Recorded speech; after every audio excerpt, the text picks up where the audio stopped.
saya juga melihat bahawa masyarakat di sini masih mengharapkan tumpuan yang lebih daripada adun, siapa yang jadi adun kawasan.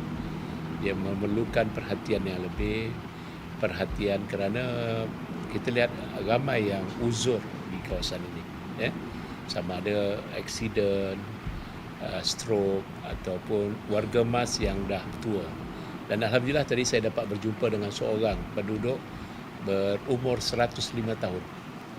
105 tahun, seorang ibu berumur 105 tahun, dan saya rasa bahawa ini peluang saya dapat berjumpa, dan saya kagum atas keluarganya yang dapat menjaga dengan baik ibu tersebut.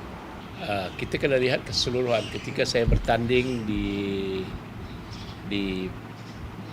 Dun Linggi ini sebagai ahli parlimen, perbezaan itu jangan kita samakan dengan 42,000 kerana kita kena sedia maklum bahawa kawasan ini saya hanya menang sekitar 400 undi ketika itu, dan ketika itu saya berlawan Barisan Nasional yang diwakili oleh seorang wakil daripada MIC.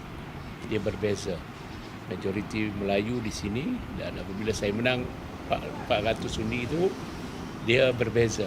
Sentimen masyarakat sini berbeza dengan yang ada pada hari ini. Jadi saya tak ambil mudah. Saya mengambil itu sebagai satu peringatan kepada saya untuk berhati-hati, untuk menilai setiap potensi dan halangan yang ada. Jadi AI itu kita dah yakin bahawa akan dilaksanakan dalam tempoh 3 tahun. Kami juga hari ini ingin memastikan bahawa kawasan ini juga mempunyai kawasan perindustrian bermula dengan 300 ekar, next 500 ekar, fasa kedua, dan seterusnya sehingga 1,400 ekar totalnya. Jadi ini antara yang telah kita rancang.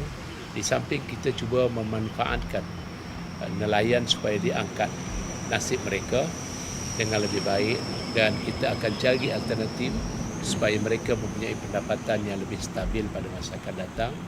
Samping itu juga kita juga ingin melihat mungkin ada syarikat-syarikat yang tertentu boleh kita bawa ke Linggi itu sendiri, ke kawasan ini sendiri yang berhampiran. Jadi kita nak supaya pembangunan itu meliputi keseluruhan kawasan ini, insya-Allah. Dan kita sedia maklum kawasan ini juga merupakan pengeluar ayam terbesar, dan isu dia adalah lalat.